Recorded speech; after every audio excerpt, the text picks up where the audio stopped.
And yeah, it's just the distinctness that this game has in sort of its approach to level design. And actually, this is kind of a hybrid level in terms of whether it's...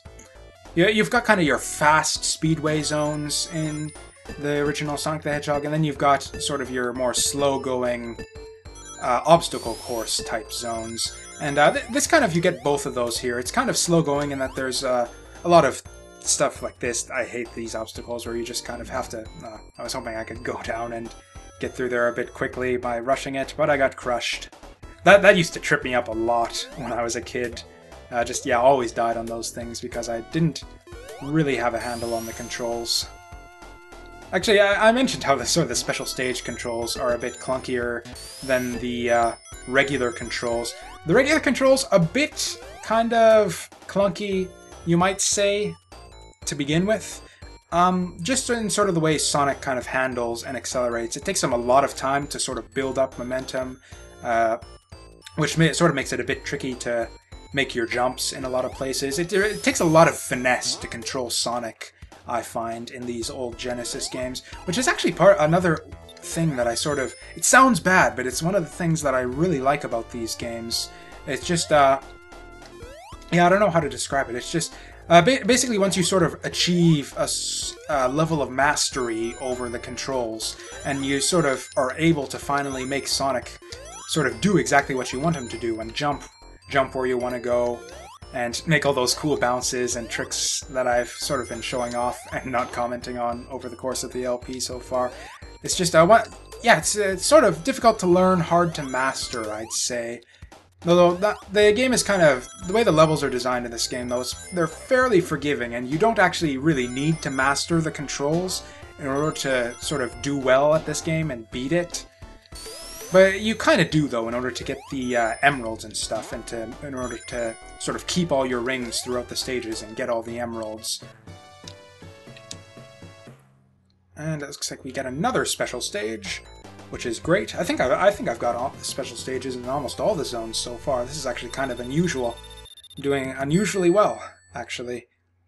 Because, yeah, like I said, it's a bit tricky to sort of... Not too difficult to beat this game, in my opinion, although it does kind of get tougher as you go along. The zone after this is where things sort of start to get really up there in terms of the difficulty compared to the previous... Oh, there's your flashing goalposts. Really you don't want to hit those at all. Those aren't goals, those are screw you, you lose. That's what they should have put on those, not goal. And, okay. Nice helpful rings in here, which is good, because it can be kind of hard to tell where you need to go here, and it's really good design that they actually included the rings so that you can just sort of know where you're going. Otherwise, it can be really easy to just drop onto the goals and just sort of lose without even before you can even realize what's going on. You just sort of drop down and lose by hitting into a goal that you couldn't even see or do anything about. Again, part of the reason why I don't really like these special stages at all. Only 6 emeralds in this game, by the way, as opposed to the usual 7 in later Sonic games. Which sort of makes sense, based on the length of this game and the amount of opportunities you have to get Chaos Emeralds. Okay, can I do this here? This is another one of those little fun bouncy tricks that I love to do. Yeah, and onto the platform. Oh, missed that jump. You actually can hit these guys from on top, in spite of their spikes, if you hit them on just the right spot, right there. So, yeah. Again, like I said, those little tricks that take a lot of finesse to sort of get mastery over, a lot of precision required for those kinds of jumps, but once you sort of do have enough of a handle on the controls in this game to make jumps of that kind of precision, it just becomes a lot more fun, in my opinion. And that's one of the things that I actually like, one of the reasons why I like this game so much compared to the later games. There's a lot more of that kind of high precision, sort of really difficult, pointless tricks that you can do, basically, in this game as compared to the later Sonic games. Or at least at my level of skill. If you actually watch proper speed runs of Sonic the Hedgehog, Sonic the Hedgehog 2 especially, man, talk about like mastery over the controls and all that. Really impressive stuff you can see. Sonic the Hedgehog 2 speedruns, in my opinion, are the best ones to watch. Sonic the Hedgehog 3 tends to rely more on sort of wall glitches and stuff like that, which is not kind of fun to watch the first time through, but not terribly impressive in terms of, you know, just skillful play and that kind of stuff. Not to say that it's not difficult, but it's just kind of beyond my level of comprehension. It's just I can't really appreciate the difficulty of it just because I don't... It's hard to tell what's even going on. Okay, and I believe this will be our 5th emerald here, if I'm not mistaken. And yeah, after the 3rd emerald, that sort of don't press anything trick doesn't work anymore, so you actually do have to work at these ones. And this stage, if I remember correctly, is sort of where it, yeah, it's sort of less good about giving you rings to guide you along the correct path. Because yeah, I don't know which way I need to go here, and if I drop down the wrong path, then yeah, I just lose. So yeah, it looks like I was... Oops. Yeah, I really don't like the way these levels play, especially if you get too many of those speed-up blocks. Basically, you see those little circles that say up and down, and if you hit the up ones too many times, basically it controls how quickly the level spins, and it can be really difficult to... Oops. Make your way through these if you hit too many of those up ones, which is why I'm trying to hit a couple down ones if I can. Ooh, I'll get a bit of frame skips here. I hope that doesn't screw things up too badly. Okay, maybe just don't waste too much time going for the down. Oh, and these reversal things too make it really irritating, because you kind of need to wait for it to align just perfectly before you can proceed. And the reverse is just really, it's like you spend a lot of time waiting for it to align just to rotate in just the right alignment, and then you hit the reversal, and then it just undoes all of the... Whoops. Okay, got rings here telling us where to go. Although it is actually usually better to sort of climb up rather than drop down in these stages. Again, for that reason, that if you just drop down really quick, then you can just end up running into a goal circle and completely screwing yourself over. But it looks like we managed to get through here. This is, from what I remember, one of the more difficult special stages to get through. So yeah, good that I could get that one. Very, very likely that I'll be getting all of the Chaos Emeralds in this playthrough, and I'm actually very happy with the way this has been going so far.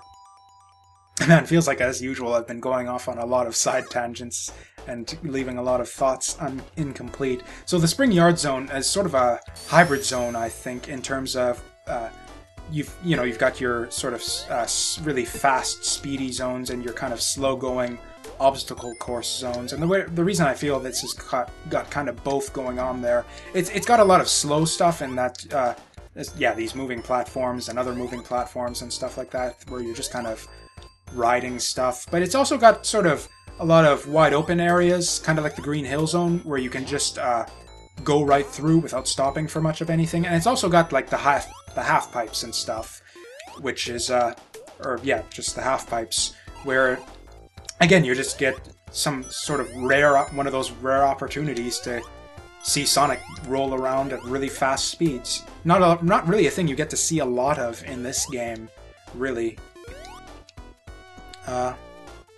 Which is, yeah, again, kind of helps set it apart from the other Sonic games, and part of the reason why I like it so much. It's actually one thing I've kind of thought about is that there's, in my opinion, or at least as far as I know, there's a real unfortunate lack of Sonic the Hedgehog 1 ROM hacks out there. Like, I know there's the famous official Sonic the Hedgehog 1 ROM hack, which is the sort of easy mode that they added to the game for the Sonic Jam compilation on the Sega Saturn, which was famously Let's Played by Doc Future. Fantastic Let's Play. If you haven't seen it already, I recommend, yeah, after you're done watching this, you should definitely check out Doc Future's LP of Sonic the Hedgehog 1 Easy Mode. But anyways, I've been thinking that I'd actually, because of this sort of stuff I've been saying about how this game, there's sort of a lot of fun sort of bounce chains and death glitches you can exploit if you have like really really good control or if you have really solid mastery over the controls of the game, you can sort of, a lot of fun stuff you can do with those kinds of things in this game compared to the other Sonic games. But I kind of think it would be fun if there were actually a ROM hack out there, like a Sonic the Hedgehog 1 hard mode, that just added a whole bunch of like crazy stuff, like, you know, spikes in extra enemies, spikes for, you know, fun bounce chains and stuff like that, spikes in awkward places, platforms taken away to make things harder rather than added to make things easier. So I just think that's the kind of thing that I'd really like to see for especially the original Sonic the Hedgehog. I think that could be really fun. For me, at least. I don't know if many people out there enjoy that kind of finicky, sort of ultra-precise Sonic stuff to really, you know, make that thing sort of worth making for anyone but me. But, you know, I'd like to see it personally, and if it exists, I'd love to hear about it. So, you know, post a comment if you're aware of anything out there that exists in that vein. So here we're into the Labyrinth Zone, the king of slow-going zones in this particular game. A lot of time spent underwater here. If you spend too long underwater, the timer starts to tick and the music, the scary music comes up, and yeah, and the way to avoid that happening is to get one of those bubbles. You heard the music start over there. The reason is because it was just about to transition into the drowning music. So this switch kind of looks weird and pointless. It just opens up that door to a complete dead end. But, oh shoot! Dang, nabbit. Oh, I really wanted to show that off, so I'm actually going to kill myself so that I can.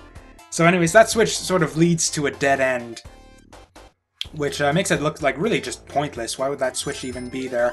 So, well, that switch actually does have a second purpose, which I completely screwed up in attempting to show off for you there. And it's actually a very obtuse kind of shortcut. So, Sonic the Hedgehog 1 is a bit more of a linear game than the other Sonic the Hedgehog games. There are multiple paths through the zones, or through the different acts, but not every act necessarily will have that many different paths through it. Later Sonic games, you typically have like at least 3 or 4 routes through a zone, a high path, maybe a couple middle paths, and then a lower path.